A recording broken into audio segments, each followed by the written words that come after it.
You've seen the footage. A young woman steps into a hotel elevator. She presses every button. She leans out, looks down the hallway, pulls back. She waves her hands at nothing. The doors won't close. And then she walks out of frame and out of the world. That's Elisa Lam, 21 years old, in the Cecil Hotel in Los Angeles on the 31st of January 2013. It's probably the most watched piece of missing persons footage ever recorded. Millions of people have studied it frame by frame, looking for the moment something takes her. So let's ask the question properly. When somebody vanishes, actually vanishes, what happens to them? Because the honest answer is stranger than the theory. Start with the scale. In the United States alone, roughly 600,000 people are reported missing every year. That number sounds like an epidemic. It isn't quite. The overwhelming majority are found within hours or days. Teenagers who ran, adults who didn't tell anyone, confusion, arguments, phones that died. But at any given moment, tens of thousands of cases stay open. And every year, thousands of unidentified bodies are recovered, people found with no name attached to them. Hold on to that second number. It matters more than anything else in this video. Back to the Cecil. 19 days after that footage, guests began complaining that the water tasted strange and looked dark. A maintenance worker went up to the roof and opened one of the water tanks. Elisa Lam was inside. Here's where the internet built a cathedral of theories. The hotel's history. A tuberculosis test called The Lam Elisa. A horror film about a woman in a water tank. People pointed at the video and said, "Look, she's hiding from someone. Someone's manipulating the footage. Someone's in the hallway." And the coroner's office reached a very different conclusion. Elisa Lam had bipolar disorder. Evidence suggested she had not been taking her medication as prescribed. Her death was ruled an accidental drowning, with her bipolar disorder listed as a significant condition. The behavior in that elevator, the hiding, the gesturing, the pressing of every button, is consistent with someone in a psychiatric crisis. Alone, frightened, in a building that gave her access to a roof. There is no monster in the frame. That's the part people can't accept. We watched a young woman experience the worst hours of her life. And because the footage was eerie, we turned her into a ghost story. Now, a second hotel, 4 years later, September 2017, a Crowne Plaza near Chicago. 19-year-old Kenneka Jenkins goes to a party in a hotel room. In the early hours, she becomes separated from her friends. Surveillance shows her alone in a corridor, unsteady, disoriented, moving away from where anyone is looking for her.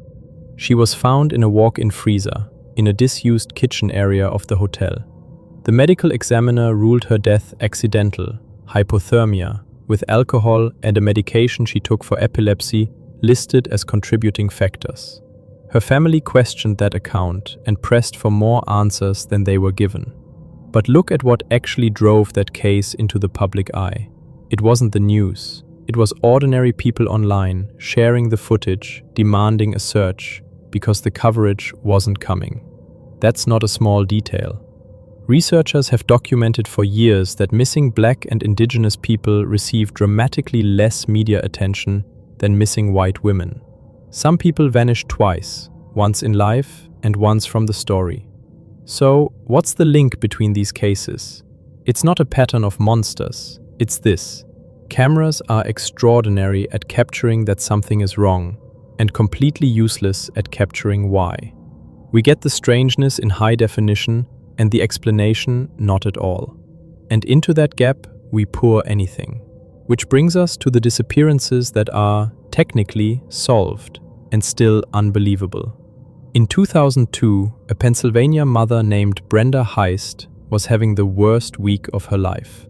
She sat down in a park, cried, and met some strangers who were hitchhiking to Florida. She got in. She stayed gone for 11 years. Her family assumed she was dead. Her husband was, for a time, suspected. She turned herself in 2013, having lived homeless under another name. Nobody took her. She simply left. And that instinct isn't unusual. In Japan, there's even a word for it, Jouhatsu, the evaporated people.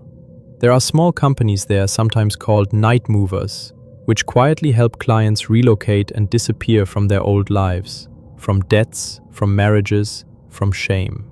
Thousands of people are estimated to step out of their identities this way. No crime, no body. Just an absence where a person used to be. Then there are the ones who come back. Natascha Kampusch was 10 when she was taken off a street in Vienna in 1998. She was held for more than 8 years and escaped in 2006 while her captor was distracted by a phone call. She ran and knocked on strangers' windows until one let her in. Jaycee Dugard was 11 when she was abducted in 1991. She was recovered in 2009, 18 years later, living in a compound of tents behind a house in California. In Cleveland in 2013, Amanda Berry kicked at a locked front door until a neighbor heard her, freeing herself, her daughter, and 2 other women held for around a decade.